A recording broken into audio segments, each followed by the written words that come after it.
Aujourd'hui, je voulais vous parler, il est là, de ce livre que je trouve absolument magnifique. Bon, ça s'appelle Les Perles d'Indra, Indra's Pearls, The Vision of Felix Klein. Voilà, c'est de David Mumford, Caroline Series et David Wright. Il m'a été offert par mon co-auteur Frédéric Chapoton, que je remercie vivement, j'en profite, m'a fait découvrir ce livre. Bon, ça fait longtemps qu'il était dans le placard, que je disais, faudrait que je le lise un jour. Et puis là, l'occasion est venue, j'ai regardé ça et j'ai eu envie de le partager parce que il est... Alors, c'est qui Indra d'abord? Indra, c'est un dieu des dieux qui trône dans la religion hindoue, ensuite qui a été repris dans la religion bouddhiste, dans le Tao, etc. Donc, il a un collier qui est fait de perles, et de perles qui se reflètent les unes dans les autres, chacune, jusqu'à l'infini. Alors évidemment, c'est une belle métaphore qui a été reprise dans pas mal de religions orientales. Bien sûr, c'est l'univers, c'est l'unité des choses dans l'univers, mais en même temps, le dilemme du côté incommensurable de l'univers. Et aussi l'interconnectivité, dit ça, entre les choses. C'est le coin des métaphores, le coin des poètes, et déjà c'est beau que ce livre parte de là, vous voyez, de ce monde-là, et d'essayer dans notre monde, qui est notre monde actuel, qui est un monde de l'image, d'essayer de le mettre en image, en passant par Felix Klein, qui n'avait pas, lui, les moyens de mettre en image, il n'avait pas la programmation, il n'avait pas les moyens de faire des dessins comme ça. Et il va essayer le livre, c'est un projet ambitieux de mettre en image le collier d'Indra. Alors vous en doutez, hein, c'est un beau livre, c'est un beau livre de vacances que je vous conseille de vous procurer. Moi je vais vous parler, je vais vous montrer une petite partie du collier, quoi, hein. Mais d'abord, c'est un beau livre parce que d'abord il part de quelque chose de métaphysique, et puis après on se retrouve vraiment à faire des maths, et au niveau maths, on a des images très belles, on a des théorèmes aussi. Au niveau des théorèmes, il est vraiment sérieux, il va au bout de ses preuves. Le livre nous apporte aussi des recettes de cuisine, des petites recettes de cuisine mathématiques évidemment, hein. Donc comme par exemple quand on a une homographie et qu'on veut regarder le rayon du cercle image d'un certain cercle, comment calculer ce rayon, parce qu'on en a besoin pour construire ces trucs-là. Évidemment, tout est fait à coup d'homographie, hein. Et il y a plus que ça. Après, il y a de la programmation, comment on programme les images. Donc c'est en plus un livre qui nous tient par la main et qui nous donne des clés, qui nous permet de faire nous-mêmes notre propre programmation. Hein, c'est pas comme si on regardait le Taj Mahal et puis qu'on dit ah ouais c'est beau. Non, c'est très actuel dans ce sens-là. C'est-à-dire qu'il met vraiment le lecteur au cœur du truc, quoi. C'est-à-dire que vous faites votre programmation, créez votre propre collier, customisez votre collier de perles, et c'est un peu ça. Et du coup, moi je l'ai fait, bon, sans programmer parce que je programme pas, mais je l'ai fait aussi. J'ai trouvé mes petits paramètres aussi perso que je vais essayer de vous montrer. Mais après, je vous montrerai ce qu'on peut faire avec le livre. C'est magnifique, quoi. Et donc, en créant notre propre collier, on fait un petit peu partie de cet univers. C'est très très années 80 finalement. C'est un truc qui a été pensé dans les années 80 et qui a été longuement peaufiné. Donc là, je crois que cette édition a une quinzaine d'années. Alors oui, c'est aussi un livre d'histoire des maths, parce qu'on va parler d'Apollonius, hein, donc c'était avant Jésus-Christ, hein, deuxième siècle avant Jésus-Christ, et on va jusqu'à des mathématiciens actuels comme Thurston, Mandelbrot, la dimension fractale, parce on va créer des fractales en fait, hein, vous avez peut-être compris, mais ce collier de perles va engendrer des objets fractals qu'on va pouvoir construire, et en passant par des mathématiciens beaucoup plus connus, comme Cayley, le Cayley de Cayley-Hamilton, évidemment Gauss, parce que de toute façon, quand on va d'Apollonius à Thurston et Mandelbrot, faut quand même prêter sa petite allégeance à Gauss en passant. Alors les auteurs, David Mumford, il est pratiquement plus à présenter, il est médaille Field, c'est quelqu'un c'est quelqu'un d'extraordinaire. Lisez son Wikipédia, vous allez voir, en plus, il a eu plein de prix, et puis c'est un homme de conviction, etc. Voilà, quelqu'un que je salue. À mon avis, il a dû diriger un petit peu l'équipe, mais il s'est pas autant investi que les deux autres. On sent que Caroline Series et David Wright, ça a été quand même pas mal leur bébé. Et ça a leurs pattes aussi, hein, c'est normal. Moi, ce que j'aime bien dans ce livre, c'est son côté ambitieux. C'est un livre total. Hein, vous avez vu, ça part d'une idée de l'univers, et puis ça va jusqu'à la programmation, la mise en image, la customisation, des théorèmes, des beaux théorèmes en passant, de l'histoire des maths. Ça parle de tout, c'est beau livre. C'est le travail d'une vie, hein, on sent ce truc-là. Et cette intention de faire des maths totales, c'est vraiment une espèce d'intention globalisante, de tout mettre dans tout, et c'est le sujet même de la chose, c'est-à-dire ce collier d'Indra, c'est l'univers dans une coquille de noix en quelque sorte, et donc il y a cette mise en abîme qui fait que c'est comme Cthulhu, quoi, on n'en sort pas. Voilà, je vais essayer d'en parler en une petite heure, et puis en vous montrant quelques images, quelques petits trucs auxquels j'ai pensé en lisant, et puis bien sûr, j'espère que ça vous invitera à ouvrir ce livre et à rentrer dans cette mise en abîme du collier d'Indra.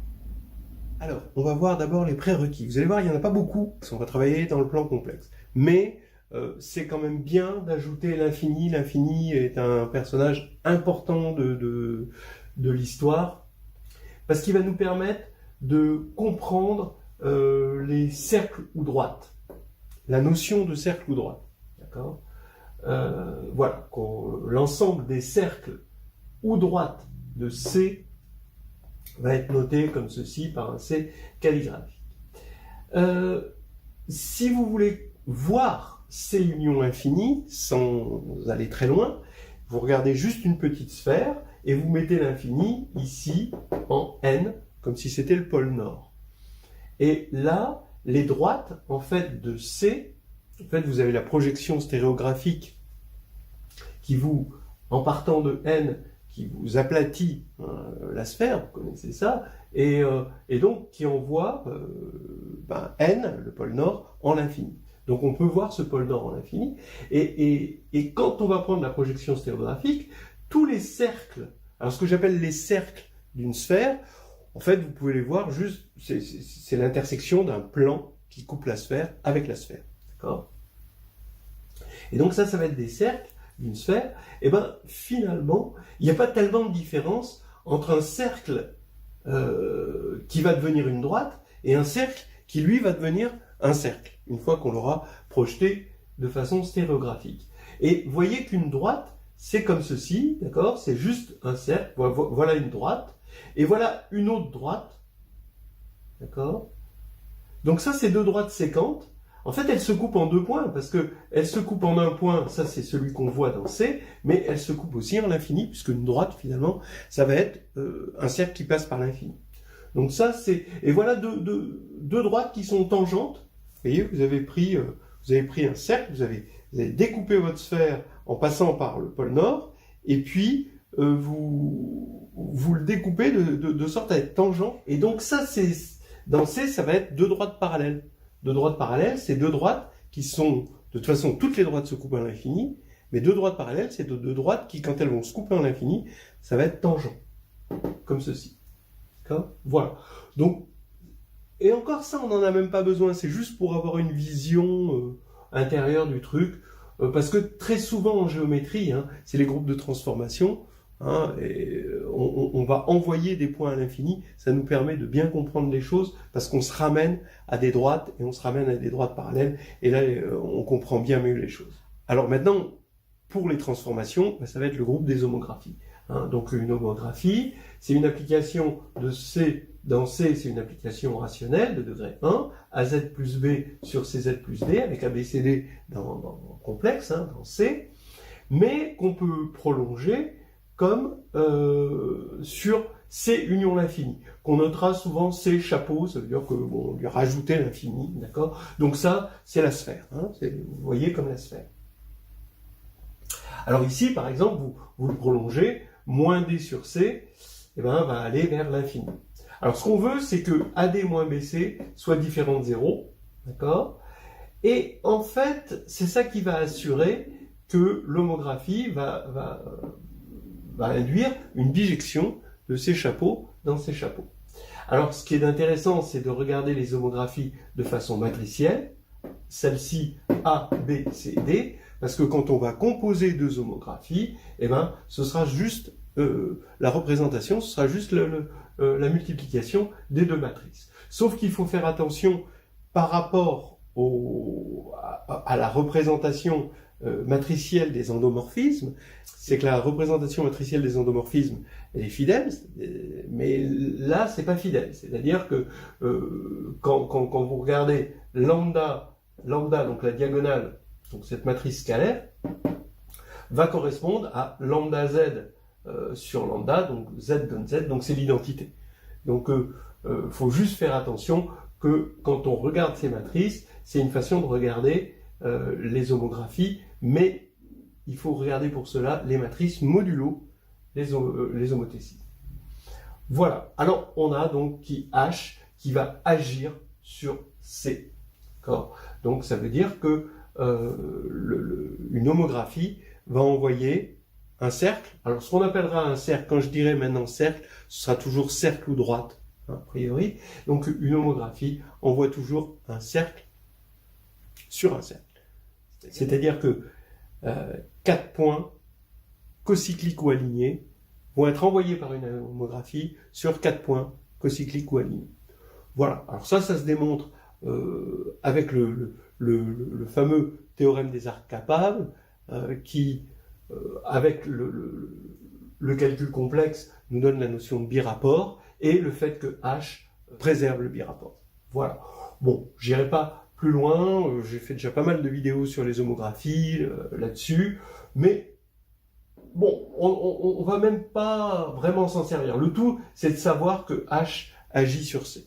Ça peut aider à nous éclairer. Alors, maintenant, on va commencer tout de suite par qu'est-ce que c'est que ces perles d'Indra ? Ben, on va avoir plusieurs niveaux de perles en fonction du niveau de reflet. Et là, on va commencer par regarder les perles au niveau 1, puis au niveau 2, etc. Et puis ensuite, on va se laisser guider. Hein. Bon, je ne vais pas trop spoiler. Alors, regardez, on part de 4 cercles que j'appelle C indice petit a, C indice petit b, C indice grand A, C indice grand B. Ce qui est important, c'est qu'il faut qu'ils soient complètement disjoints, et c'est mieux qu'ils ne se contiennent pas l'un et l'autre. Donc il faut que les disques correspondants, d'accord, voilà les disques ici, à l'intérieur des cercles, et ben, que les disques soient disjoints. Maintenant, on veut 2 homographies, petit a et petit b, telles que petit a envoie C grand A sur C petit a et petit b envoie C grand B sur C petit b. C'est pas tout. Il faut que petit a envoie l'intérieur de C grand A sur l'extérieur de C petit a. Et inversement. D'accord ? De toute façon, ça peut se faire avec un petit peu de topologie, hein, parce que quand vous allez regarder C grand A, il est envoyé sur C petit a, d'accord, par petit a. Eh bien, maintenant, vous l'enlevez. Comme une homographie, ça fournit une bijection de ces chapeaux dans ces chapeaux, ben, forcément, vous allez avoir les deux parties qui restent quand vous avez enlevé le cercle, mais les deux parties sont deux composantes connexes. Donc, comme H est continu, il va envoyer une composante connexe sur une composante connexe et la deuxième composante connexe sur une composante connexe. Donc, en fait, une homographie qui envoie un cercle sur un autre cercle va envoyer soit l'intérieur du cercle vers l'extérieur, et dans ce cas-là, l'extérieur vers l'intérieur, soit l'inverse, l'intérieur vers l'intérieur, l'extérieur vers l'extérieur. Voilà. Et donc, il n'y a que deux possibilités. Et ce qu'on veut, bah, c'est juste que l'intérieur de CA soit envoyé sur l'extérieur de C petit. Et pareil pour B. Donc, ce qui va faire maintenant, on peut regarder. Alors, ça, c'est amusant, dans le livre, on ne va pas utiliser les A puissance moins 1 pour des raisons purement visuelles. Ça pique moins aux yeux. On l'appellera grand A et grand B. Et ça va correspondre ici à C grand A. Ça va retourner la situation. C'est-à-dire que si vous regardez, bah, grand A va envoyer C petit a vers C grand A. Et grand B va envoyer C petit b vers C grand B. Et évidemment, l'intérieur de C petit b vers l'extérieur de C grand B et inversement. Voilà, donc c'est ça qu'on veut. Pour l'instant, on ne montre pas que ça existe, qu'on peut le faire. On fera des petits calculs après pour montrer que ce genre de situation peut exister. Mais on va regarder pour l'instant qu'est-ce qui se passe quand on a cette situation. Si on a juste petit a, entre petit a et grand A, vous voyez, on peut faire une partie de ping-pong, vous voyez, entre les deux. Bon, on s'en voit, bon. Mais c'est pas une partie de ping-pong très rigolote. Mais par contre, quand on va rajouter petit b, là, on va faire une partie de ping-pong à 4. D'accord ? Entre petit a, grand A, petit b, grand B, donc tac. Donc il va y avoir une combinatoire plus intéressante, hein, et c'est cette combinatoire qui va nous transporter dans un univers assez grand.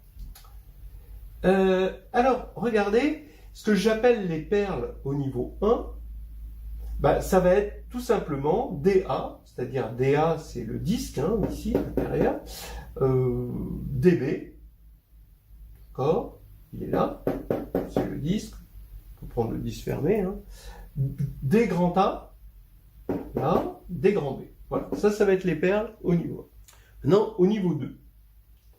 Alors, maintenant, regardez. On dit que l'extérieur de CA va à l'intérieur de C petit a. Vous voyez ? C'est toujours l'idée de l'univers dans une coquille de noix. Mais on ne va pas s'intéresser à petit a de D grand A. Parce que ça, c'est l'extérieur de CA. Alors, regardez. Donc, ces trois disques-là sont à l'extérieur de C grand A. Comme ils sont à l'extérieur de C grand A, ils vont aller forcément par petit a vers l'intérieur de C petit a. Là, on a intérieur vers extérieur, mais on aurait extérieur vers intérieur. Donc, on va regarder les perles au niveau 2, dans le sens qu'on va regarder petit a de DB. Donc, DB, c'est lui. Il est à l'extérieur de CA. Donc, il va s'envoyer par petit a dans C petit a, mais dans l'intérieur. D'accord ? Donc, ici, vous allez avoir A de DB. Et lui, par définition, je vais l'appeler, je vais le noter, D indice AB. Donc, si vous voulez, D indice AB, il va être là. Ensuite, CA lui-même, DA lui-même est à l'extérieur de CA. Donc, il va s'envoyer dedans. Et donc, ici, on va avoir DAA. C'est-à-dire A de DA que je vais appeler DA. Bon, maintenant, pareil pour DB, qui va être ici. Donc, DB va s'envoyer par A sur A de DB, que je vais noter D indice AB. Et voilà, D indice AB. Et forcément, comme les disques ne se coupent pas ici, là, ils ne vont pas se couper. Maintenant, on pourrait se demander pourquoi je les ai mis dans cet ordre-là. J'aurais pu les mettre dans un autre ordre. Ça, on en discutera plus tard. Ça, on verra le truc un petit peu plus tard. Mais voilà ce que je vais appeler les perles ici, donc c'est l'intérieur ici, au niveau 2. D'accord ? Au niveau 2, d'accord, on voit la longueur. Alors, maintenant, attention, D indice A grand A, dans notre... il n'existe pas. Bon, bien sûr, on pourrait le définir, mais il ne va pas être dans notre système de perles, parce que si on devait lui donner un sens, ce serait petit a de D grand A, et petit a de D grand A, c'est l'extérieur. Alors, l'extérieur, on ne va pas le regarder, on va s'intéresser qu'au collier, à ce qui est à l'intérieur. Voilà. Donc, on commence, vous voyez, à construire notre collier. Alors, bien sûr, de la même manière, vous allez définir D indice, par exemple, grand B A. Alors, comme exercice, vous pouvez regarder, qu'est-ce que c'est que D indice BA? D'accord, c'est B, forcément, de D de A. Donc, il est où? D de A est là. B, grand B, il va à l'intérieur. Donc, lui, il est bien à l'extérieur de lui. Donc, quand on va passer par grand B, on va se retrouver à l'intérieur de lui. Et on va se retrouver ici, là, ici. D'accord. Alors maintenant, on pourrait se retrouver ailleurs, mais on va se retrouver à l'intérieur. Voilà, D grand B, petit a. Et de la même manière, D grand A, petit a n'existe pas, D grand B, petit b n'existe pas. Donc, il ne faut pas mettre à côté des gens qui se correspondent, qui sont inverses l'un de l'autre. Voilà. On va mettre ça en forme. Alors maintenant, on va mettre en forme ce qu'on a vu sur des petits exemples. D'abord, on définit par récurrence D de x1, x2 jusqu'à xn, ce qui va être notre perle au niveau n, d'accord, comme étant x1 de D de x2 jusqu'à xn. Les xi, c'est petit a, grand A, petit b, grand b. D'accord, ça peut être tout ça. Sauf que il faut que x indice k plus 1 soit différent de x indice k moins 1. C'est ce qu'on a vu sur les exemples tout à l'heure. En revanche, on peut avoir x indice k plus 1 égale x indice k. Tout à l'heure, on avait d indice AA. Ça, c'est possible. Mais par contre, on n'avait pas d indice petit a grand A. Voilà. Ça, c'était intéressant. Alors, je n'ai pas expliqué tout à l'heure pourquoi c'était bien des disques. C'est-à-dire que, regardez, vous avez ici petit b, on va regarder l'image par A de ce cercle, là vous avez grand A, étant donné que lui est à l'extérieur de lui, lui va aller à l'intérieur, d'accord, mais de petit a. Mais maintenant on peut se demander si l'intérieur, ici, va aller vers l'intérieur ou l'inverse. Est-ce que l'intérieur va aller à l'extérieur de ça? Mais regardez par l'absurde, si l'intérieur de ça allait vers l'extérieur de lui, d'accord, ça voudrait dire que l'extérieur de lui irait vers l'intérieur. Mais comme lui, grand A, il est à l'extérieur, il irait vers l'intérieur. Or non, on a supposé dans les hypothèses que lui allait vers l'extérieur. Donc c'est pas possible. Ça veut dire que l'image ici du disque, c'est bien le disque. Voilà. Et donc, en fait, ce qu'on définit ici par récurrence, avec bien sûr toujours cette condition qui est absolument fondamentale, ce sont bien des disques, hein, qu'on va considérer comme des perles d'Inna. Voilà. Alors maintenant, regardons ce qui se passe au niveau des inclusions. On va voir que chaque mot va correspondre à une adresse. D'accord ? Regardez, D indice X, il contient, d'accord, ici, X de D de Y. Si bien sûr, on a Y différent de X-1. Hein, c'est ça qu'on a vu tout à l'heure.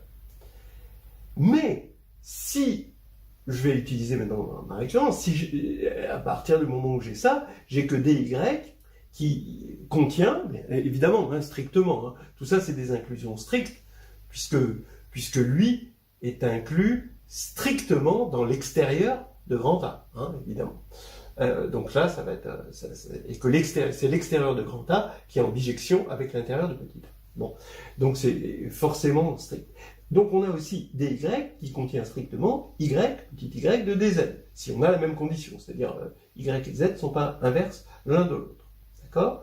Donc maintenant, j'ai dx qui contient strictement x de dy, mais étant donné que dy contient dyz, ça va contenir strictement x de dyz, c'est-à-dire d de x, yz. Voilà. Donc, maintenant, la conclusion. Je vais appeler mot admissible, d'accord, un n-uplet constitué de ces éléments-là, et qui est admissible dans le sens que deux éléments consécutifs ne sont pas inverses l'un de l'autre. Alors, j'ai que dx1 contient strictement dx1, x2, qui contient strictement, etc., jusqu'à contenir strictement dx1 jusqu'à xn. Et ça, regardez, ça veut dire que si je prends deux mots admissibles, donc un n-uplet d'éléments comme ceci, et un m-uplet d'éléments aussi comme ceci, j'appelle, alors, les homographies que l'on obtient en multipliant dans cet ordre-là les éléments du mot sont distinctes. Pourquoi ils sont distincts ? Donc là maintenant, on est dans H.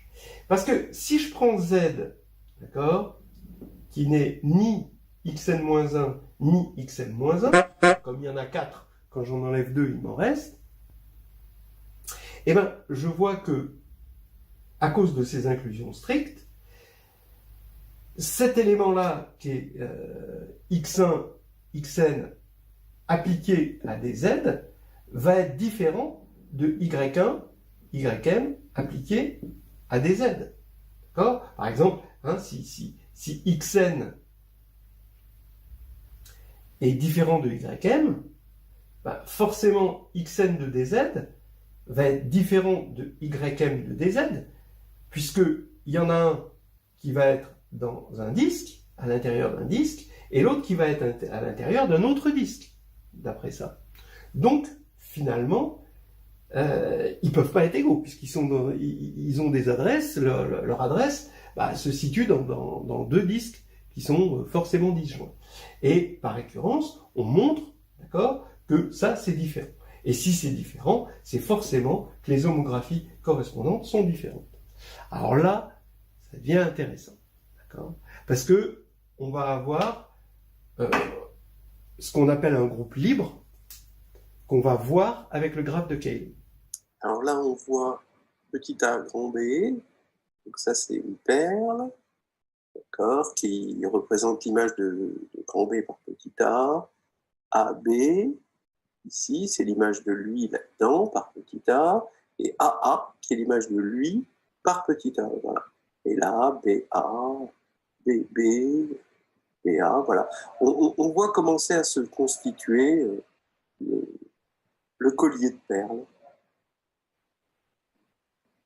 Alors on voit ici petit a, petit b, grand A. C'est-à-dire, là vraiment, lui, on a un code des couleurs qui fait qu'on arrive à suivre toute l'aventure. Hein. Donc lui, bah, c'est lui qui est passé par le bleu et qui va vers le rouge. Donc grand A à droite d'abord, petit b, petit a de droite à gauche. Voilà. Et qui contient aussi tout cela. Donc on voit cette structure fractale par les couleurs. Alors là, il y a un autre code des couleurs, c'est-à-dire que la couleur dépend du niveau dans lequel on est. Et on ne voit pas l'historique, mais on voit le niveau. Et là, il y a un zoom, d'accord? Donc on va zoomer, tac, et là, continuer à y avoir un code des couleurs en fonction du niveau. Et là, on voit vraiment la structure fractale. Alors ça, c'est le graphe de Cayley, du groupe libre à deux générateurs. Vous voyez que là, on part de l'identité, on peut aller vers B. Ensuite, on peut aller en arrière, vers I. Donc là, ce serait ça. Mais sinon, on peut multiplier à droite par A, ou par B, ou par grand A. Et puis à partir de là, ben, on arrive à un autre niveau. On peut multiplier à chaque fois par B, par A, ou ici par grand B, mais pas par petit a, évidemment. Et là, on monte dans les niveaux, et d'après ce qu'on a vu, ils sont tous distincts. Tous ces éléments sont différents. Donc là, on était parti sur les hypothèses qu'il existait, voilà, 4 cercles, ou si vous préférez des disques disjoints, avec des homographies, hein, qui permettent de faire cette partie de ping-pong. Maintenant, est-ce que ça existe? Alors, voilà un premier exemple très simple que l'on peut construire, et c'est un exemple basé sur des paramètres réels, S et T, strictement compris entre 0 et 1. C'est très simple, voilà c'est petit a ici, c'est grand A, c'est petit b, c'est grand B. Ici, c'est des cercles qui ont pour diamètre, hein, des segments de la droite réelle, d'accord? En abscisse S et T, moins S et moins T, c'est symétrique. Pour petit b, 1 sur T, 1 sur S. Et pour grand B, moins 1 sur T, moins 1 sur S. Alors maintenant, petit a et petit b. D'abord petit a, bah, A de Z égale S plus T Z moins 2ST sur moins 2Z plus S plus T. Voilà une homographie. J'affirme que ça envoie C grand A sur C petit a. Alors pourquoi? Bah, d'abord, ça envoie S sur moins S. D'accord? Donc S sur moins S, oui, vous vérifiez que quand vous remplacez Z par S, ça fait S2 moins ST. Donc vous pouvez mettre S en facteur et il vous reste S moins T. Et ici, ben vous avez T moins S. Donc vous simplifiez et il reste moins S. De la même manière, par symétrie, ça fait A de T égale moins T. Donc lui va vers lui et lui va vers lui. Maintenant, attention, comme S et T sont réels, ben A est réel, donc commute avec bar, c'est-à-dire que quand on met un bar là, c'est comme si on met un bar global, parce que les coefficients sont réels. Donc, quand on va regarder A de CA bar, eh ben, c'est A de CA bar. Ça commute avec bar, mais CA bar, bar, hein, d'accord, c'est le bar complexe, hein, C grand A bar, bah, ça c'est CA, puisque le diamètre de CA étant sur la droite réelle, CA est symétrique par rapport à la droite réelle, donc ça fait A de CA. D'accord? Mais A de CA, ça veut dire que A de CA est lui-même symétrique. Donc son diamètre, il est sur la droite réelle. Donc à partir de ce moment-là, ça c'est un diamètre, et donc à partir du moment où on a 2 points du diamètre, on a le cercle qui est uniquement déterminé. Donc finalement, ça veut dire que, comme on sait que l'image d'un cercle est un cercle, attention, hein, l'image de C grand A par petit a, c'est bien CA. Donc déjà, c'est un bon premier point. Bon, maintenant, petit b. Petit b, ben, en fait, vous voyez ce qu'on a fait, on a remplacé S par moins 1 sur S et T par moins 1 sur T pour passer de grand A à grand B. Et ben, donc ça veut dire qu'on va conjuguer petit b par iota de z égale moins 1 sur z. Donc ça va exactement avoir pour effet d'envoyer lui sur lui. Alors c'est toujours le même petit miracle. Quand il y a translation au niveau de la géométrie, eh ben, il y a conjugaison au niveau des transformations. C'est-à-dire que on a CB égale iota de CA. Vous vérifiez que B défini comme ça va vérifier B de C grand B est égal à C petit b. Vérifiez-le en exercice. Ça vaut toujours le coup de vérifier ce petit miracle de la conjugaison. Alors, maintenant, qu'est-ce qu'on a? On a que ce cercle va vers ce cercle et que ce cercle va vers ce cercle. Bon, tout va bien. Maintenant, l'intérieur, il doit aller vers l'extérieur de lui. Alors, ben oui, de toute façon, c'est ce que j'ai dit tout à l'heure, je le répète. Si on regarde C, ou C chapeau si vous préférez, il est constitué du cercle, C grand A, de l'intérieur ouvert, du disque ouvert intérieur, de l'extérieur ouvert, d'accord?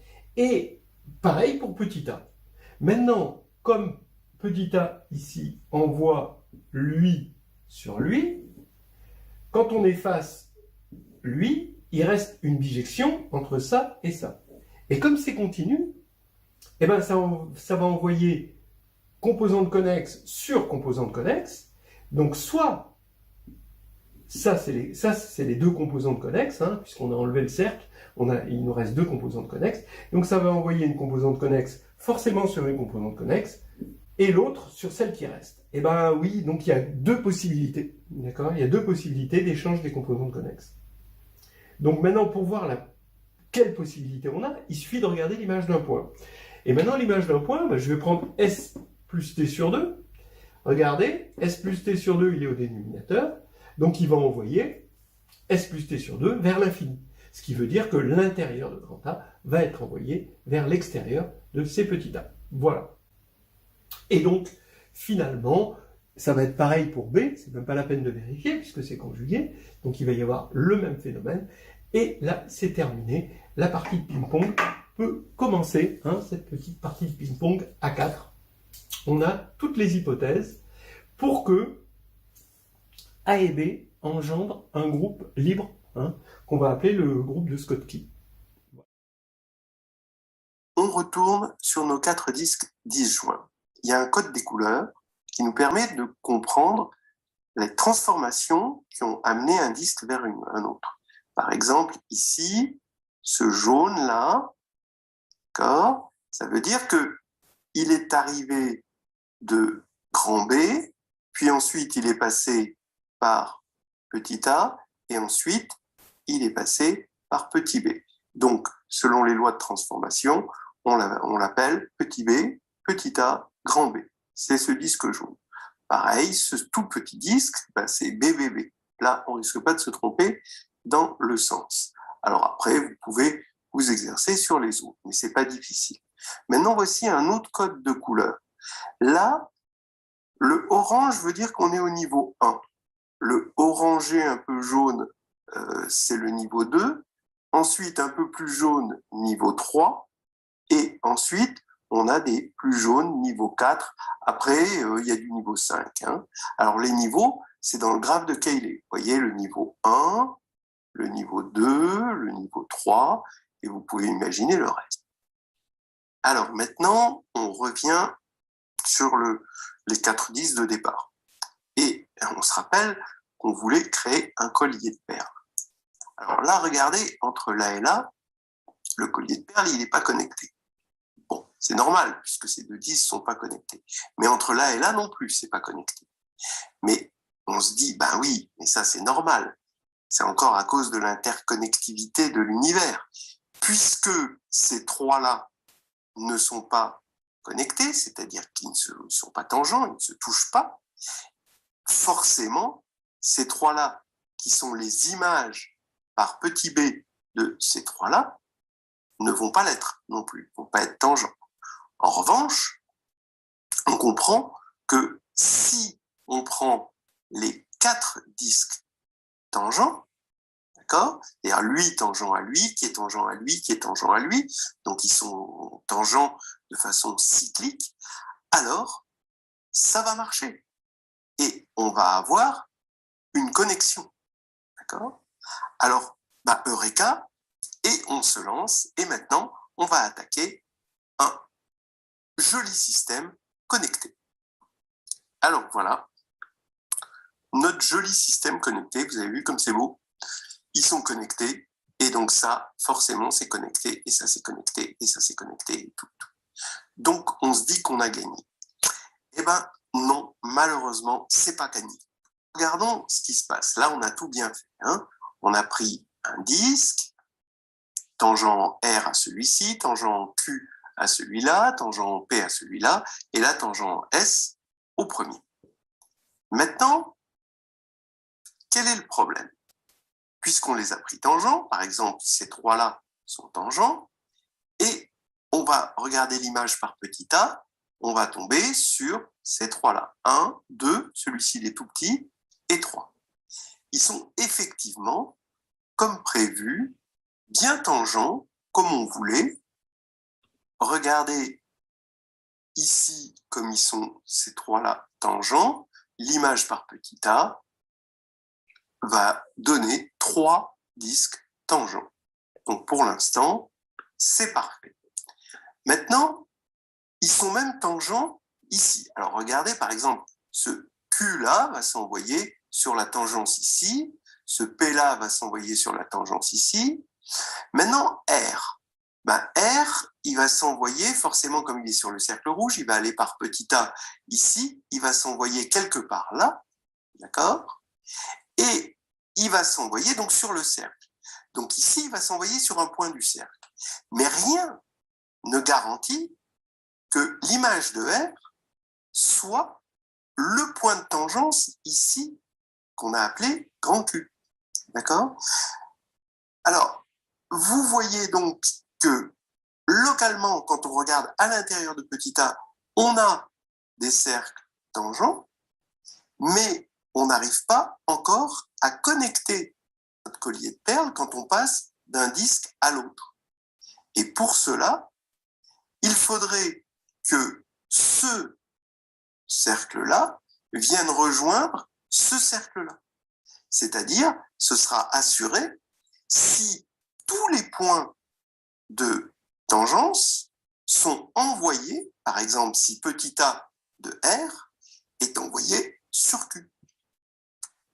Et par exemple, petit b de Q, de la même manière, doit être envoyé sur P. Comme ça, grand B de P est envoyé sur Q, puisque c'est son inverse, et ça va faire que ce disque-là, qui est l'image, d'accord, par grand B de CA, eh bien, va se retrouver tangent en Q, parce que ce point-là, de ce cercle-là, c'est exactement l'image de lui.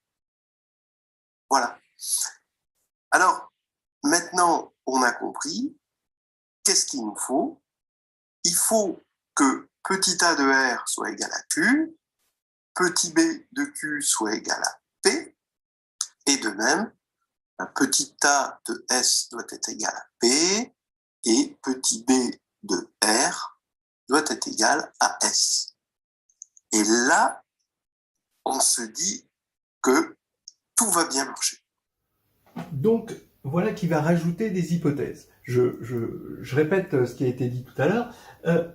Donc, on veut d'abord que les perles soient en contact, soient tangentes. Donc, il faut déjà au départ, puisqu'elles reflètent ce qui se passe au niveau d'avant, il faut déjà qu'au départ, les 4 disques ici soient tangents. Donc, en R, Q, P, S. Maintenant, c'est pas tout. Là, c'est exactement ce qu'on veut. Mais là, c'est exactement ce que l'on veut pas. D'accord? Il faut que lui aille en P. Donc regardons les images de R, Q, P, S par petit a et petit b. Par exemple, Q, d'accord, il est envoyé sur quoi? Comme c'est par A de Q, il est où? A de Q, Q c'est le point de tangence de ça et de ça, mais comme ces trois-là, ça va sur ces trois-là, et ici, il faut que ça aille là. Donc A de Q, il est ici. De la même manière, A de P est ici. Par contre, A de R et A de S, c'est plus intéressant, parce que A de R et A de S, c'est dans A, petit a, de C grand A. Donc, ça va être sur C petit a. D'accord? Et maintenant, il n'y a rien qu'on peut avoir de plus comme information. Donc, il faut rajouter ça dans les hypothèses. Il faut rajouter que A de R soit là pour que ce cercle-là, ce disque-là, si vous préférez, ait un point de contact. On sait qu'il va avoir un point de contact avec CA, mais il faut qu'il ait un point de contact avec CA là où CB contacte CA. Voilà, ça c'est important. Donc A de R doit être égal à Q, ça va être mon hypothèse. Et de la même manière, vous voyez, ici, c'est ce qui n'y est pas, c'est que B de Q doit être égal normalement à P. Sinon, on n'aura jamais de contact. Alors donc, maintenant, on va faire le bilan de ce qu'on veut. Petit a de CA, il faut que ce soit C petit a. Petit b de CB, il faut que ce soit C petit b. D'accord? L'intérieur de CA doit aller à l'extérieur de C petit a. D'accord? Entre parenthèses, d'ailleurs, le pôle de l'homographie, il est là, hein, le pôle de l'homographie, puisque c'est lui qui va aller vers l'infini. Hein, l'homographie petit a a un pôle qui est à l'intérieur de CA, dans le disque. Bon, pareil pour petit b. Et maintenant, il nous faut en plus, si on veut faire un collier, que A de R soit égal à Q, petit b de Q est égal à P, grand A de P est égal à S, et grand B de S est égal à R. Voilà. Et ce qui s'écrit comme ça, juste avec des petits a et des petits b. Voilà donc notre condition. Alors maintenant, on va partir sur cette condition et on va travailler dessus. On va voir qu'on n'est pas encore tout à fait au bout de nos peines. Il va falloir des conditions pour que ce soit joli, ce soit comme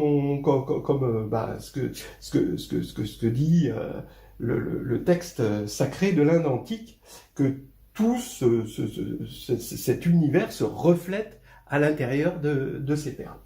Alors, regardez, prenons T, l'homographie, petit a, petit b, grand A, grand B. Ce qu'on appelle le commutateur. C'est quelque chose qui vaut l'identité si et seulement si petit a et petit b commutent. Je vous rappelle que grand A c'est A-1 et petit b c'est B-1. Donc c'est le commutateur de A et B. Eh bien, vous voyez que P, lui, il est envoyé par grand B sur Q, puis par grand A, Q sur R, puis par petit b sur S, puis par petit a sur P. Ce qui veut dire qu'on aura fait tout le tour, d'accord?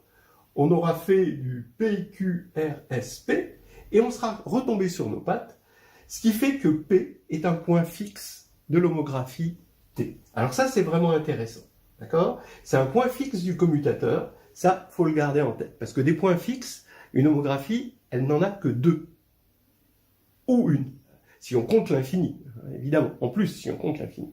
Donc c'est deux ou une. Et on va essayer de regarder ça de plus près. Alors quand je dis P est fixé par petit a, petit b, grand A, grand B, forcément il est fixé par l'homographie inverse, c'est-à-dire petit b, petit a, grand B, grand A. D'accord? Aussi. Mais chaque point de tangence, par exemple Q, va être fixé par quoi? Et forcément, pareil, vous allez faire le tour de la question, hein, et vous allez tomber sur petit b, grand A, grand B, petit a. D'accord? Voilà, hein, vous faites le tour, et vous voyez que Q va être fixé par ça, et donc aussi par son inverse. Et pour chacun, vous pouvez trouver un commutateur qui le fixe. Voilà. Donc, les points de tangence sont des points fixes pour les commutateurs. J'en profite pour proposer un petit exercice, juste un petit exercice de détente. On suppose qu'on a 4 cercles comme ça qui sont tangents, comme ça, cycliquement, comme c'est sur le dessin, et il faut montrer que les 4 points de tangence sont sur un cercle. Bon, alors là, c'est moche, hein. Donc les 4 points ici sont cocycliques. Comment vous faites? Bon, alors j'avais pas prévu de corriger l'exercice parce que là c'est pas le moment, mais bon, j'avais tellement envie de le faire parce que c'est quand même assez joli. Alors, qu'est-ce qu'il faut faire? Vous voyez, c'est typique de ce type de problème analagmatique. Faut envoyer un point à l'infini. Et là, par exemple, évidemment un point de tangence, et là, par exemple, Q. Donc, qu'est-ce qui va se passer? On envoie Q en infini par une homographie, et donc on se ramène au cas où CB et CA sont deux droites, d'accord? Et puis tangente, donc deux droites parallèles. Voilà, tangente en l'infini. Tangente en l'infini, on avait dit que c'était des droites parallèles. Donc ici, on a nos deux droites parallèles. Et puis ensuite, on va avoir R qui va être un point de tangence de cette droite avec le cercle CA, S qui va être un point de tangence de CA et CB, donc là ça c'est CB, et puis CB qui va être ici tangent en P à cette droite, et Q il est en l'infini, d'accord? Donc maintenant, regardez, je prends S ici, bon alors d'abord, R, c'est un point de tangence, donc comme là, ça c'est la tangente au cercle, ici j'ai un diamètre, donc ici je vais avoir le centre du cercle, j'ai ce cercle-là et S est ici, d'accord? Je mesure S avec un angle ici. Maintenant, comme ces deux cercles sont tangents, puisqu'ils l'étaient là, bah, ici, ils vont partager un diamètre, d'accord? Voilà le diamètre. Ça veut dire que maintenant, d'un autre côté, je regarde P, et puis de la même manière, ce cercle-là, il a pour diamètre ici une droite perpendiculaire à cette droite, donc finalement parallèle à celle-ci, d'accord? Et ici, je vais avoir mon centre, là ici. Donc maintenant, si vous regardez bien, je regarde ceci et cela, et comme ces deux droites sont parallèles, puisqu'elles ont une perpendiculaire commune, eh bien cet angle-là, c'est aussi cet angle-là, parce que là c'est le même point, hein, ici. Voilà. Donc maintenant, bah, ça veut dire que cet angle-là, qui est la moitié de celui-là, bah, c'est cet angle-là, qui est la moitié de celui-là, d'accord? Donc ici, on a cet angle-là qui est égal à cet angle-là, et donc comme ces deux droites sont parallèles, eh ben, ça veut dire que R, S et P sont alignés. Mais ça signifie que R, S, P et Q sont alignés, puisqu'ils sont sur une même droite, et Q c'est l'infini, il est sur toutes les droites. Donc ça veut dire que R, S, P, Q sont alignés, donc cocycliques hein, dans notre logique, et par homographie, on va avoir un même cercle ici qui rejoint R, Q, P et S. Voilà. On reprend, on a nos 4 disques tangents cycliquement, et dans nos hypothèses, on a dû ajouter qu'il y a quelque chose de cyclique ici. Hein, on a R, Q, c'est les points de tangence, P, ici S. Il faut que A de R soit égal à Q, B de Q soit égal à P, grand A de P soit égal à S, c'est-à-dire petit a de S est égal à P, et puis à la fin, petit b de R est égal à S. Ce qui va donner que P est un point fixe pour ce commutateur qu'on a appelé grand T. Bon, ça c'est intéressant. Je vous l'ai dit parce que des points fixes, il n'y en a pas beaucoup. Maintenant, on va préciser encore cette histoire de points fixes. Regardez, hein, on va zoomer un petit peu sur ce point P, et ici, voilà CA, voilà ici, d'accord, donc ça, ces trois-là, c'est exactement ces trois-là, d'accord, avec lui qui représente en fait l'image de CB dans A, donc qu'on appelle CAB. D'accord? Celui-ci, ça c'est CAB. D'accord? Ou DAB. Bon, selon si c'est le cercle ou le disque. Alors, maintenant, faisons un zoom là-dessus, et maintenant, ça y est, on a assuré avec tout ça qu'il est tangent ici en P. Maintenant, continuons. Qu'est-ce qu'il y a à l'intérieur? Qu'est-ce qui se reflète à l'intérieur? Parce que toutes les perles se reflètent les unes dans les autres. Eh bien, regardons, du coup, dans CB, d'accord, A de l'image par A de ces deux points, c'est quoi? L'image par petit a, hein, de ces deux points. Bah, ce point-là, d'accord, il va s'envoyer là, ici, sur cette tangence, hein, puisque, d'accord, ces trois-là se sont retrouvés là, donc lui se retrouve là, et donc ce point qui va être forcément l'image de P. D'ailleurs, on le sait, A de S égale P. Donc ça veut dire que l'image de lui, d'accord, qui est incluse dans l'image de lui, par A, petit a, va se retrouver inclus dans cette image, donc va se retrouver ici. D'accord? Donc ça, quand ça va aller là, ça va aller là. Donc on va avoir, donc ça, je reproduis CA, ensuite là, je reproduis CAB, et là, ici, j'ai celui-ci, qui était en fait petit b grand A, d'accord? Et donc, c'est CABA. Et ensuite, dedans, bien sûr, CAB, grand A, grand B, c'est-à-dire T. Voilà.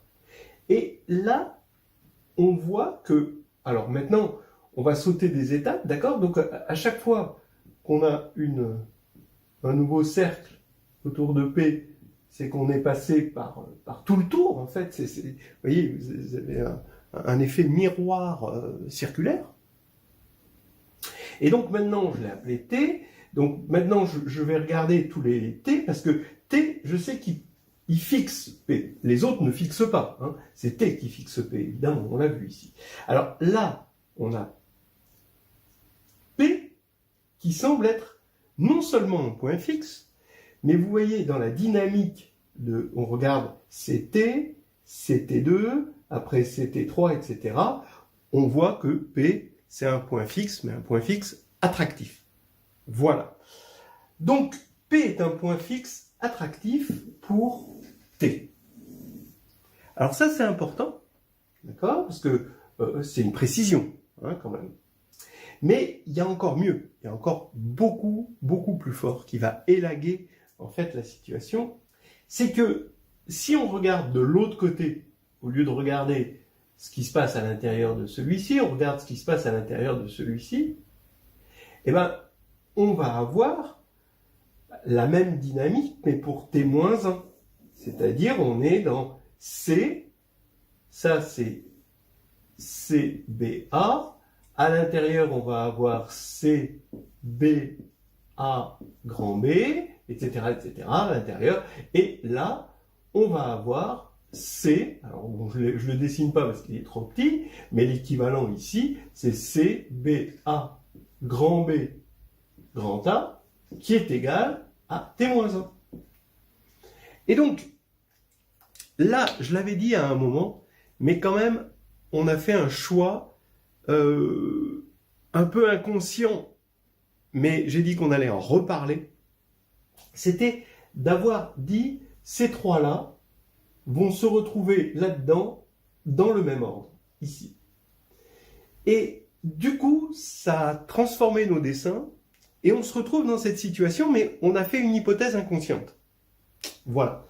Alors, cette hypothèse, elle fait quoi? D'abord, elle fait qu'on a un très joli dessin, c'est exactement ce qu'on veut des perles d'Indra. C'est-à-dire qu'on voudrait pas que P soit attractif d'un côté, pour T, et répulsif pour T-1.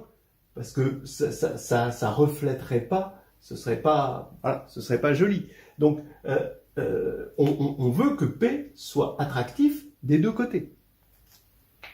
Et en fait, c'est pour ça qu'au départ, on a fait ce choix ici, mais ce choix maintenant, on va devoir le payer. Et on va le payer combien? On va le payer avec une hypothèse supplémentaire. Et là, on arrive à la dernière hypothèse. Après, ça va être juste des résultats. Ça y est, on va pouvoir poser les conditions mathématiques de notre collier d'Indra. Là, on est amené à étudier l'attractivité d'un point fixe d'une homographie. Ça veut dire quoi l'attractivité? C'est-à-dire, est-ce que quand on est dans un voisinage de ce point fixe, est-ce que le fait d'itérer cette homographie va nous faire aller vers le point fixe ou va nous repousser du point fixe? Alors évidemment, comme les homographies s'écrivent matriciellement, eh bien les homographies à conjugaison près par des homographies vont s'écrire aussi matriciellement. Hein. C'est une représentation matricielle. Et donc, on peut regarder toutes les choses à conjugaison près, d'accord? Et bon, les points attractifs vont pas être les mêmes, mais bon, l'étude va être la même.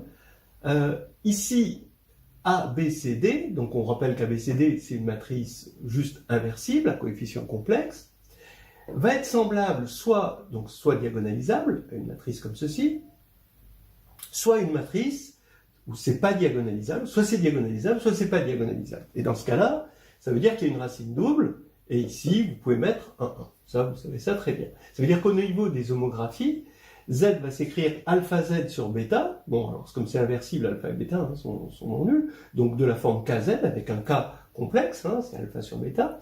Soit alors alpha Z plus 1 sur alpha. Et donc c'est Z plus 1 sur alpha. Voilà. Alors ici on a donc une dynamique géométrique et ici on a une dynamique arithmétique, de suite arithmétique. D'accord ? Alors maintenant, quels sont les points fixes? Pour comprendre les points fixes évidemment de ça, il suffit de comprendre les choses à conjugaison près. Alors, j'ai fait un petit tableau, voilà tous les cas possibles. Soit alors on est dans le cas KZ, mais avec K de module strictement supérieur à 1. Dans ce cas-là, les points fixes de KZ, c'est quoi? Les points fixes de KZ, de toute façon, c'est 0, qui est fixe, et l'infini. Donc on a 0, l'infini. 0, qui est répulsif, donc on l'appelle fixe-moi, puisqu'il est répulsif. Quand on multiplie un élément par K un certain nombre de fois, on voit bien que la dynamique autour de 0, elle est plutôt dans l'autre sens. Ici, l'infini, par contre, est attractif. Si on est dans le cas KZ avec le module de K égale 1, là, autour de 0, qu'est-ce qu'on fait? On tourne en rond. On tourne en rond, merde, on tourne en rond, merde, on tourne en rond, merde, on tourne en rond. Donc ici, on n'a ni de l'attractivité, ni de la répulsivité, c'est juste on est neutre. Maintenant, quand on a KZ avec module de K strictement inférieur à 1, cette fois-ci, c'est 0 qui est point fixe attractif, et l'infini qui est point fixe répulsif, évidemment, la dynamique est dans l'autre sens. Bon, alors maintenant on va regarder Z plus 1 sur alpha. Et ici, l'équation Z plus 1 sur alpha égale Z n'a pas de solution dans C, mais par contre, dans C chapeau, ça a une solution, c'est l'infini. D'accord ? Donc le point fixe, c'est l'infini ici. Et c'est un point fixe attractif. De toute façon, quand vous ajoutez 1 sur alpha un certain nombre de fois, vous ajoutez un nombre non nul, vous allez aller vers l'infini de façon inévitable. Bon, et donc, là, on a un seul point fixe double si on veut, par rapport à ces deux-là, et il est attractif. Alors maintenant, qu'est-ce qu'on avait dit? On avait dit qu'on voulait que T est pour point fixe P, et que T-1 est pour point fixe P aussi, bien sûr, ça c'est équivalent, mais que des deux côtés ce soit attractif. Et regardez, là quand vous prenez l'inverse, alors l'inverse est compatible avec la conjugaison, la conjugaison de l'inverse, c'est l'inverse de la conjugaison, donc on est toujours dans notre logique de regarder les choses à conjugaison près. Donc ici, regardez, là quand vous avez normalement un point qui est attractif, comme l'infini ici, quand on inverse, quand on inverse l'application, l'éjection, ça devient Z donne 1 sur KZ, donc le module devient plus petit que 1 ici, et le point qui était ici attractif devient répulsif, et inversement. D'accord ? Donc normalement, ça n'existe pas. La seule façon d'avoir un point fixe attractif pour une homographie T et attractif pour l'homographie T-1, c'est celle-ci. D'accord ? Ce qu'on appelle le cas parabolique. Alors, on peut récapituler maintenant les hypothèses. Maintenant, ça va se stabiliser au niveau des hypothèses. Regardez, donc on veut que ces trois cercles soient tangents cycliquement, que petit a envoie C grand A dans C petit a, B C grand B dans C petit b, l'intérieur vers l'extérieur, donc l'extérieur forcément vers l'intérieur, pour petit a et pour petit b. La relation cyclique aussi que A et B vont se renvoyer, vont faire du ping-pong avec les points de tangence, un ping-pong à 4 comme ça, mais aussi que ce qu'on a appelé la transformation T, AB, petit a, petit b, grand B, doit être parabolique. C'est-à-dire, finalement, une racine double dans le polynôme caractéristique, c'est-à-dire que le discriminant du polynôme caractéristique est nul. Alors, vous allez me dire, oui, mais pour les autres, bah oui, pour les autres, c'est pareil. Parce qu'à partir du moment où AB, grand AB, est parabolique, bah, le discriminant de son polynôme caractéristique, bon, bah, les autres vont être conjugués, de toute façon. Hein, si vous prenez, par exemple, grand B, petit a, petit b, grand A, eh ben, c'est B-1 de TB. Donc ça c'est facile à voir. Donc comme ils sont conjugués, eh ben, ça va rester parabolique, parce que le polynôme caractéristique va rester le même. Donc en fait, il suffit d'en demander un parabolique, et les autres, systématiquement, vont l'être aussi. Bon, donc maintenant, ça y est, on a stabilisé nos hypothèses, et on va voir quelque chose d'un peu plus caractérisant, plus facile à caractériser, d'accord? Et allons-y. D'abord, A, B, grand A, grand B est parabolique. Bon, bah, on va faire un petit calcul, quoi. C'est si et seulement si, bah, la trace au carré de AB, grand AB, est égale à 4. Ben oui, ça c'est facile à voir, hein, la preuve. Étant donné que le déterminant, c'est 1, bah oui, puisque A et grand A sont inverses, B et grand B sont inverses, donc ça fait 1. Le polynôme caractéristique de T, hein, ce que j'appelle T, c'est le commutateur, c'est égal à x2 moins T grand X plus 1. D'accord? Où T, c'est la trace. D'accord? Voilà. Mais le discriminant de ça, c'est T2 moins 4.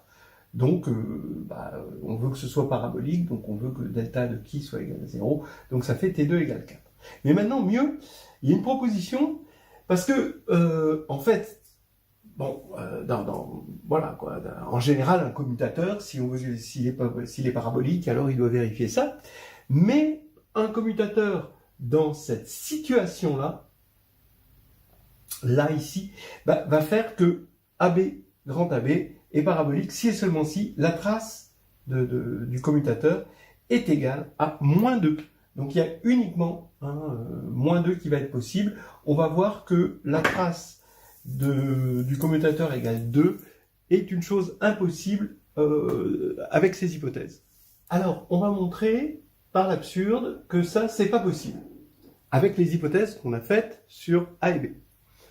Donc, on ne peut pas avoir la trace de T, ce qu'on appelait T, le commutateur, égal à 2. Donc, il pourra être qu'égal à moins 2. Je vais commencer par faire une petite remarque, parce que ça, c'est un piège classique. On pourrait se dire, mais attends, on peut prendre une homographie, elle n'a pas de trace, parce que sa représentation matricielle, elle est définie à un scalaire multiplicatif près. Alors là, c'est oui. Mais là, c'est pas n'importe quelle homographie, c'est un commutateur. Donc si vous remplacez A par lambda A et B par mu B, eh ben, le fait que ça soit l'inverse et ça c'est l'inverse, ça va rien changer à lui. Donc vous pouvez pas le normaliser. Ça reste tout de même le même commutateur, quelle que soit la représentation de petit a et petit b. Donc ça, c'est déjà important, parce qu'au départ, on se dit trace de 2 ou trace de moins 2, c'est la même chose. Eh ben non, pas pour un commutateur. Voilà. Donc, on conjugue petit a et petit b, et quitte à conjuguer, on peut toujours se ramener au cas où petit a, c'est une matrice soit, on a vu, diagonalisable, soit trigonalisable, comme ceci. D'accord? Voilà. On peut toujours se ramener à ça. Et maintenant, là, B, par contre, c'est une matrice quelconque. Hein, on va la supposer le déterminant 1. Hein, voilà, comme ça, c'est bien. Donc, dans le premier cas, quand on va faire le calcul A, B, A-1, B-1, ça simplifie et on tombe sur trace de T égale 2 moins bêta gamma, facteur de K-1 carré sur K. Bon, vous pouvez faire le calcul, voilà. Donc, ce qui fait que le fait que la trace soit égale à 2, ça va faire que ça, c'est égal à 0. Donc, soit bêta égale 0. Alors, si bêta égale 0, vous voyez que, en tant qu'homographie, A et B vont tous les deux avoir le même point fixe, c'est l'infini. D'accord ? Si gamma égale 0, là, ici, vous avez gamma égale 0, et vous regardez les homographies, il va y avoir le même point fixe, c'est 0. Et si k égale 1, là, il n'y a rien du tout, quoi. Là, il n'y a que des points fixes, donc on oublie. Donc, ça veut dire que A et B partagent un point fixe. Alors maintenant, on regarde le deuxième cas, et là, on va tomber sur la trace de T égale 2 plus alpha 2, bêta 2. Bon, c'est un peu de calcul, c'est un minimum de calcul. Et donc, soit alpha égale 0, soit bêta égale 0. Et toujours pareil, A et B vont avoir un point fixe commun. Le fait d'avoir un point fixe commun, c'est stable par conjugaison. Hein, donc, on va avoir évidemment un point fixe commun entre A et B.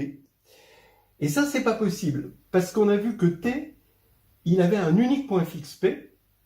Donc, le point fixe commun de A et B, qui est plus forcément infini, hein, parce que là maintenant, l'infini, on l'a trimballé avec cette histoire de conjugaison, et si on appelle, on va dire, Q, le point fixe commun, A de Q, c'est Q, B de Q, c'est Q, donc T de Q égale Q, et comme P est l'unique point fixe de T, ça fait que T égale 2. Donc ça veut dire que A de P égale P, B de P égale P. Et ouais, mais c'est pas possible parce que c'est en contradiction avec les hypothèses qu'on avait fait sur A et B. Voilà. Hein, donc on avait une cyclicité dans l'assignation des points de tangence. Voilà. Donc maintenant, on a trouvé l'absurde, hein, et la trace ne peut pas être égale à 2, ce qui va faire que la trace est égale à moins 2 automatiquement. Alors ça, c'est facile, donc finalement, on n'a qu'à se donner petit a, petit b, et puis vérifier ce truc-là. Et il y a encore quelque chose de plus facile, c'est l'identité de Markov, que j'ai découvert dans le livre, là. C'est une identité qui dit, si... Alors, on va supposer qu'on a deux matrices de 2 complexes de déterminant 1. Alors, on a cette identité que la trace du commutateur, c'est égal à la trace de A carré, plus la trace de B carré, plus la trace de AB carré, moins trace de A, trace de B, trace de AB, moins 2. D'accord ? Alors, bon, la preuve, c'est assez facile. D'ailleurs, je me rappelle que dans un problème d'agrég interne, il y avait ça. C'est un truc qui m'est resté, mais je ne saurais pas le retrouver. Cette formule, c'est la grand-mère de toutes les formules de traces. En dimension 2, si vous prenez M de déterminant 1, d'accord, une matrice M de 2, de déterminant 1, donc vous appliquez Keller Hamilton, quelle horreur, j'ai mis 1, alors que c'est identité, voilà. M2 moins trace de M, grand M, est égal à plus identité égale 0, bon, ok. Maintenant, je vais multiplier par M moins 1 à droite et par n à droite. Donc ça fait mn moins trace de m, n, plus m moins 1, n, égale 0. Maintenant, je vais prendre la trace, et ça fait trace de mn plus trace de m moins 1, n, est égal, je passe de l'autre côté, trace de m, trace de n. Voilà. Donc ça, c'est... Avec ça, en matrice de 2, on a toutes les formules de traces qu'on veut, par récurrence, vous voyez. Et ici, l'identité de Markov, alors bien sûr, vous pouvez le démontrer sauvagement, mais plus subtilement, avec cette formule, à chaque fois que vous avez ici A, B, A, ici c'est grand B, bien sûr, Voilà, c'est le commutateur, hein, de toute façon, voilà.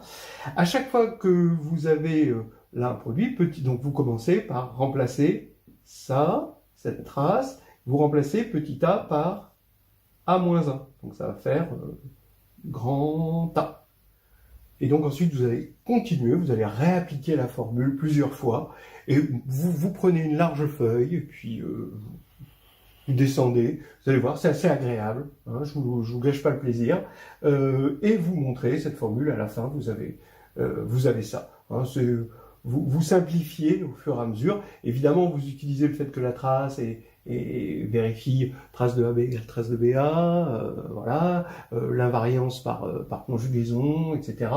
Et vous allez avoir, et avec cette formule, que vous utilisez successivement, au moins 3-4 fois, à mon avis, et puis ça simplifie, et on tombe sur ça. Avec vraiment le 2 qui vient de la trace de l'identité, hein, évidemment, puisqu'on a des matrices de 2.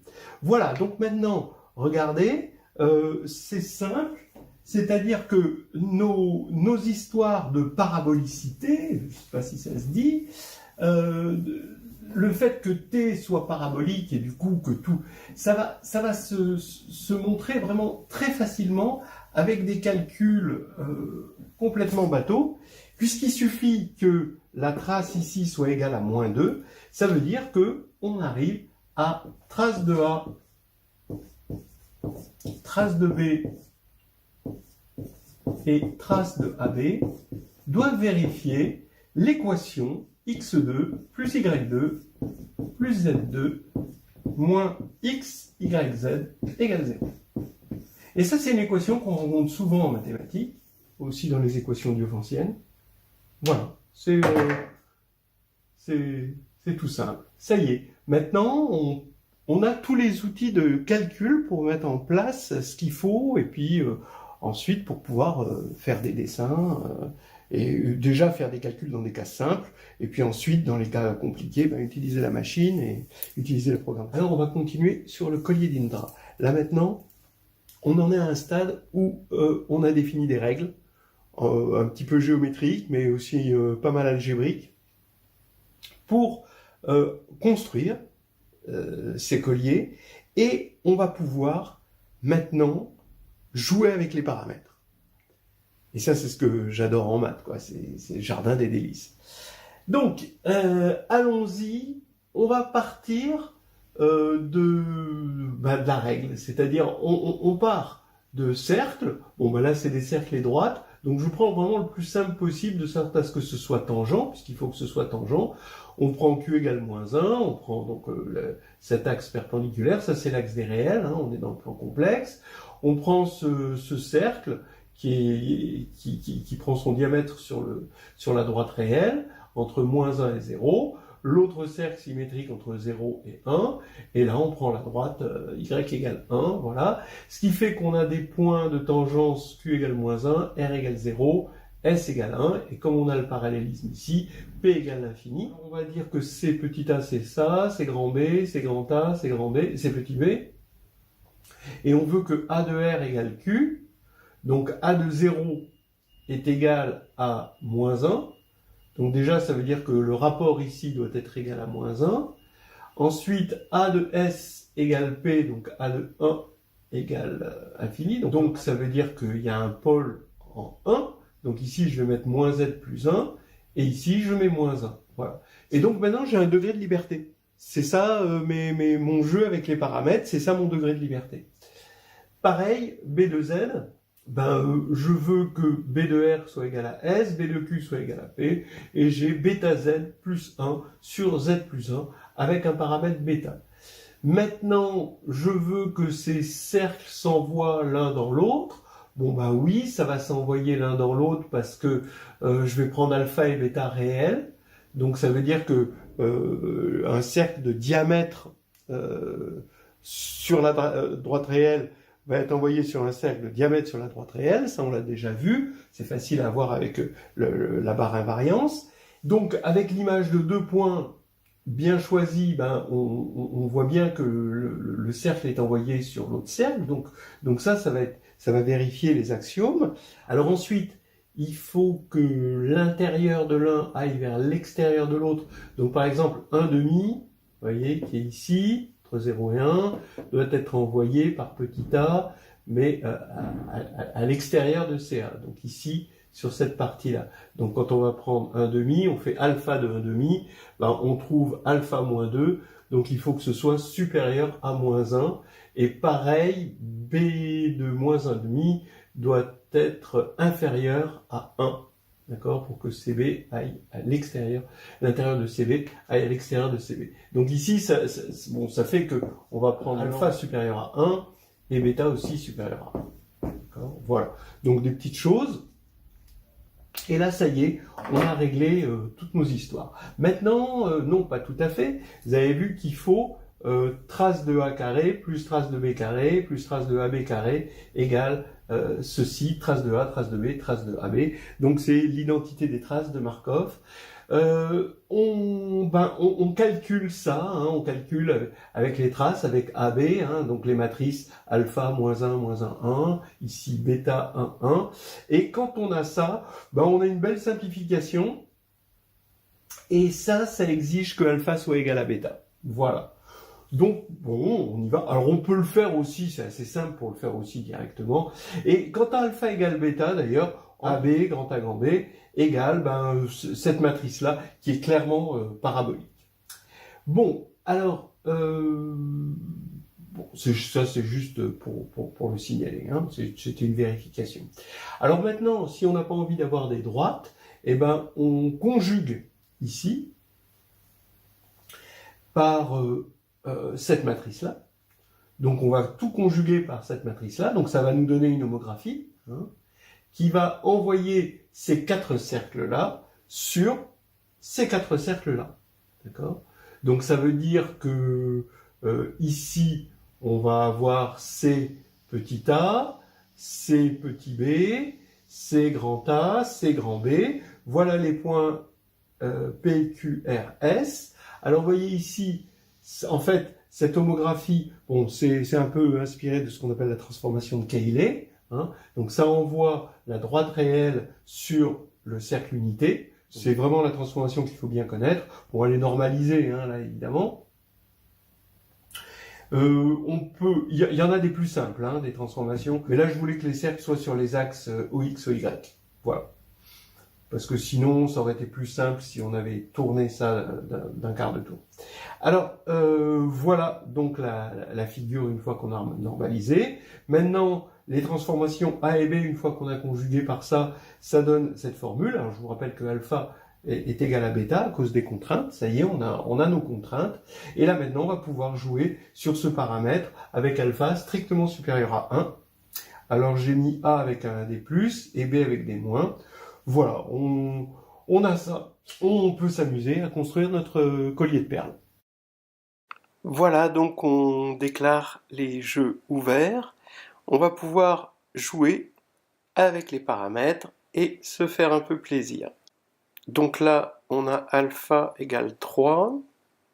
On voit nos 4 cercles avec notre collier. Et on voit que les cercles s'accumulent. Il y a des points qu'on appelle points limites. Donc plus le trait est appuyé, ça veut dire que le mot est devenu tellement grand, hein, on est parti tellement loin dans le graphe de Cayley que ça a créé ces points.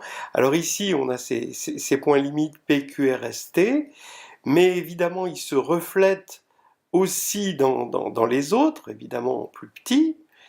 Et ici, on va avoir une courbe fractale. Bon, c'est juste un cercle pour l'instant, mais avec une structure quand même fractale de points d'accumulation.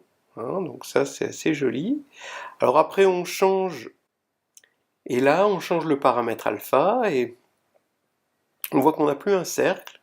Vous voyez que, bon, cette courbe qu'on appelle la poussière fractale va être à l'image, en quelque sorte, de ce quinconce dans lequel se placent les 3 perles à l'intérieur d'un disque, de chaque disque d'ailleurs, et ça nous donne encore, alors on a encore les points d'accumulation, et puis ces points qui se reflètent, et tout ça qui devient une espèce de poussière cosmique de l'univers, du collier d'Indra, d'un nombre infini de reflets, aussi grand en tout cas qu'est la longueur du mot qu'on a utilisé pour créer ce point.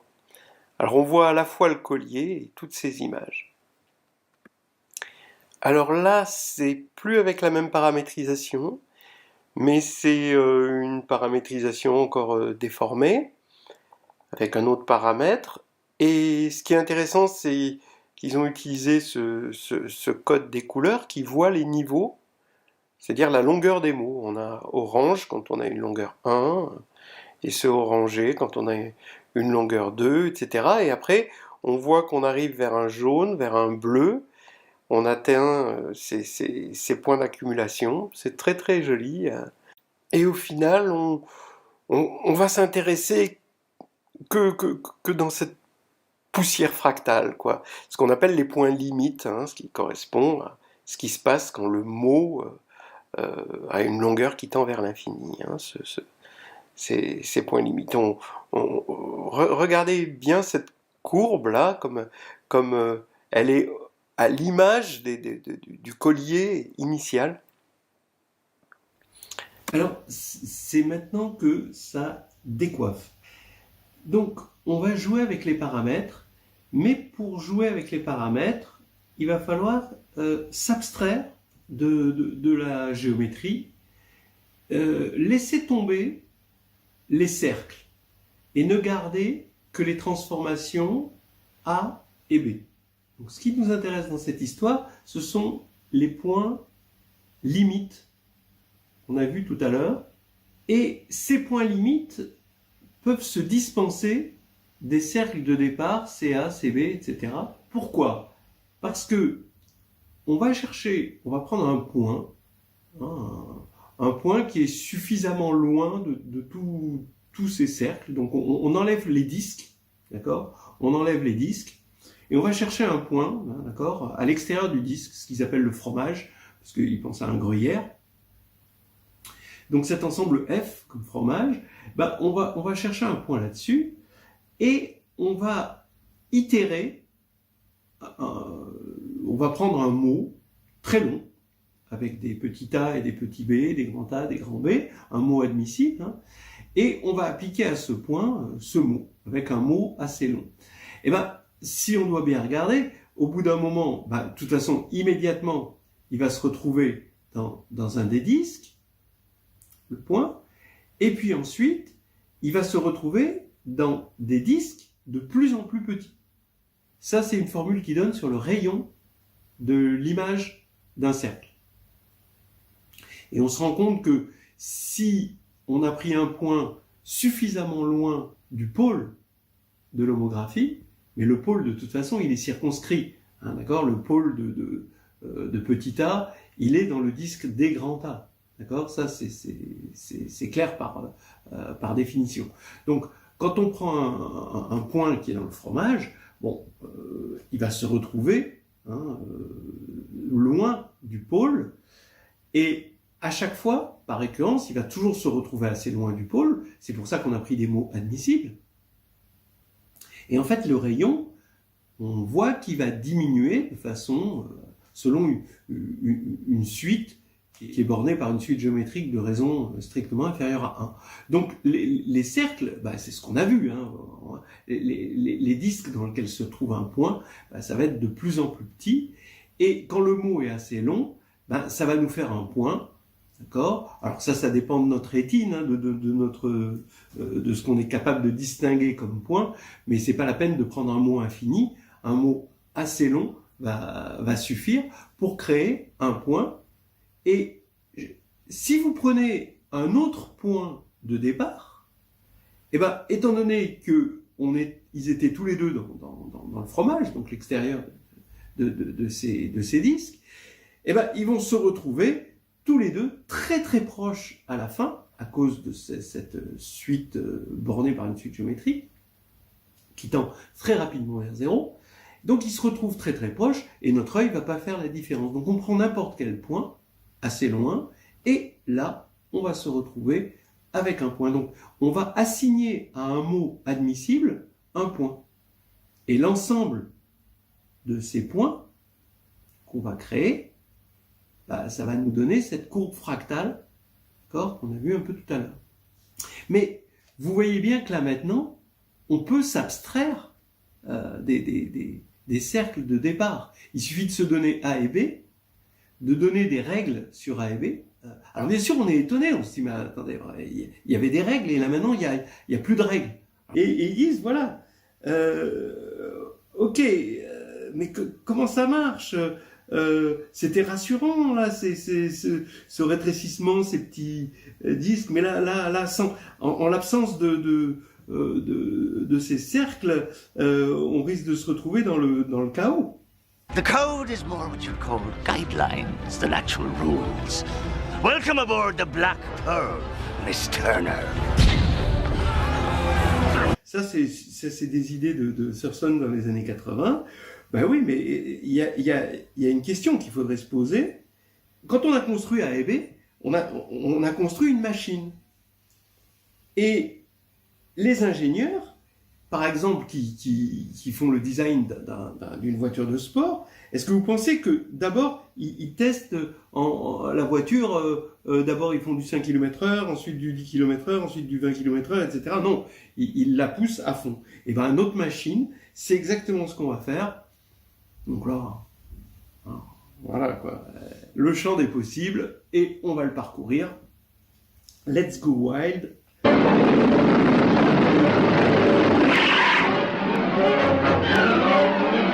On va explorer les choses. Alors ça veut dire quoi? On va explorer les choses, on va construire des fractales à partir de deux transformations, A et B, petit a, petit b, qui vont vérifier la formule des traces de Markov.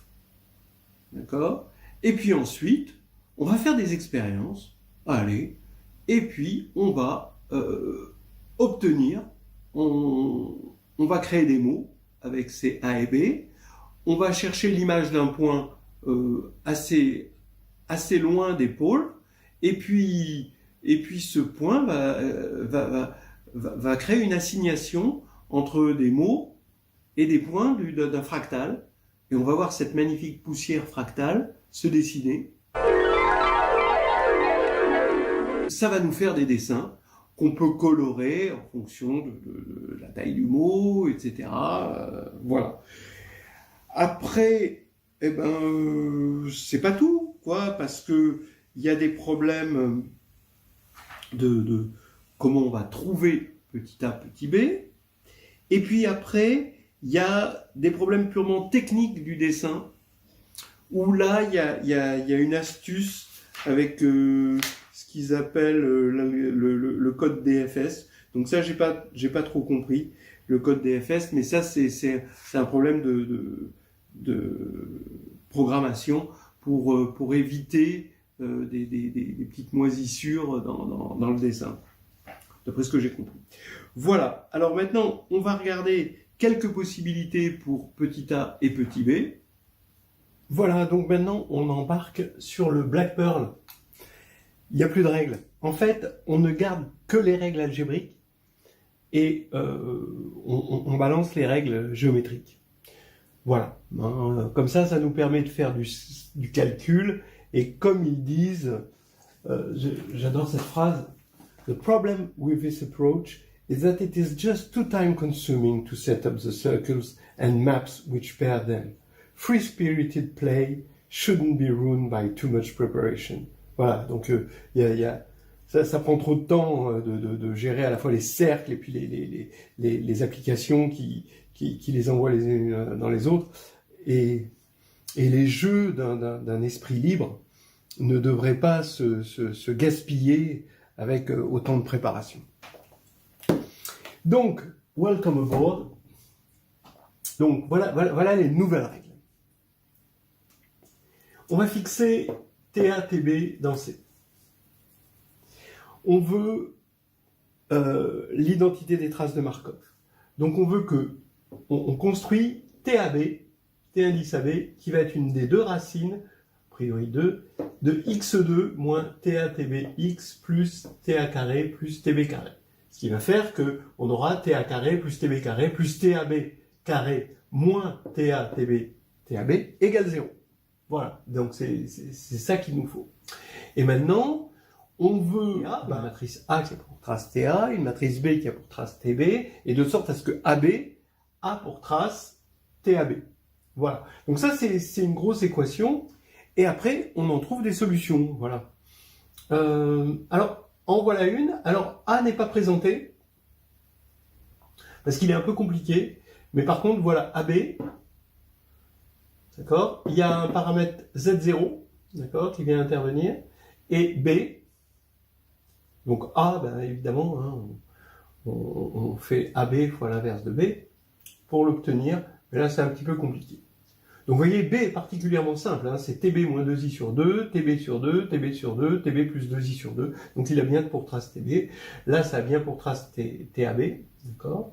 Et Z0, bon, c'est ce truc-là. TAB moins 2, TB sur TAB fois TB moins 2TA plus 2i TAB. Voilà. Et bien, avec ça, qu'est-ce qu'on fait? Donc, on prend un point assez loin des pôles de A et de B.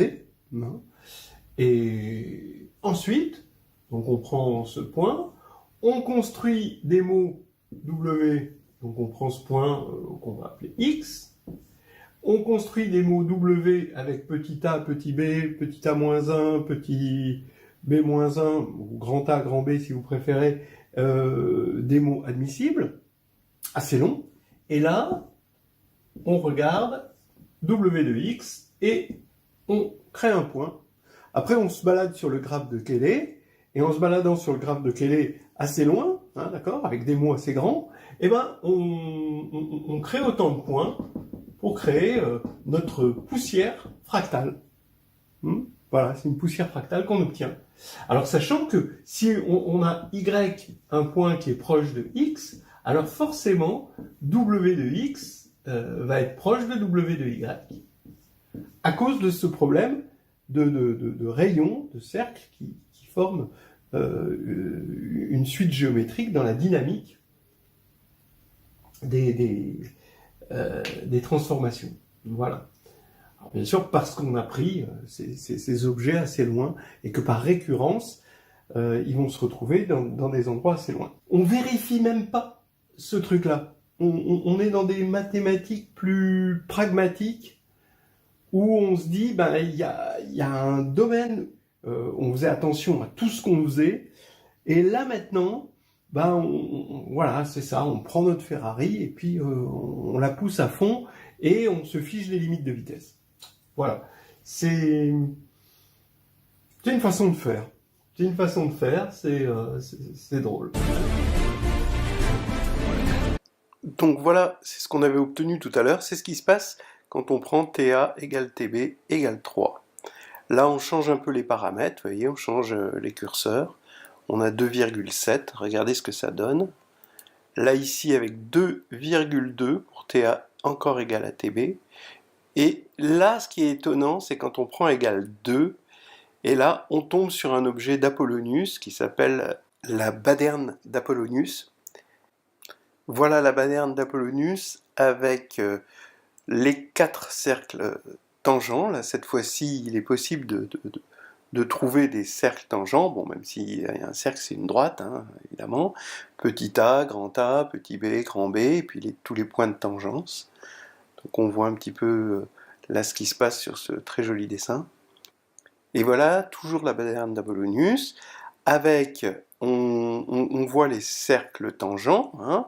En fait on voit les disques, donc c'est en orange, en noir, ben, c'est ce qui se passe quand on a enlevé les disques, c'est ce qu'on appelle le fromage. Ensuite, ben, les points limites, on le voit avec les codes de couleurs, hein, quand il y a des accumulations, ça va du orangé au jaune, au bleu. Voilà, et puis on voit aussi les colliers au niveau 1, au niveau 2, on voit un petit peu tout ce dessin, je le trouve vraiment superbe. Alors la baderne d'Apollonius part de 3 cercles tangents, hein. À partir de 3 cercles on arrive à construire 2 cercles tangents à ces 3 cercles, et à chaque fois qu'on voit un triangle de cercle, eh ben, on construit un cercle tangent à l'intérieur, et ça nous permet de créer un fractal. Et il peut être intéressant de savoir que les rayons de ces cercles sont donnés par une formule qu'on appelle formule de Descartes. Alors, il y a aussi la méthode de Jorgensen. Alors, celle-là est plus simple, beaucoup plus simple. On prend A égale, donc c'est là, on voit A qui est très joli, hein, TA moins TB sur TAB, TA sur TAB, TB sur TAB, donc la trace c'est bien TA, et B, c'est un truc analogue, sauf qu'il y a des moins là, ici. Et pareil, on fait la même chose, on vérifie que quand on va faire AB, on va bien avoir comme trace TAB, hein, c'est calculé pour. Voilà le genre de fractal qu'on peut obtenir, et la version colorisée qui va avec. Voilà, donc c'est un livre passionnant, hein, ahurissant, étourdissant, avec des dessins magnifiques, des tas de raisonnements, et on ne regrette pas le confinement.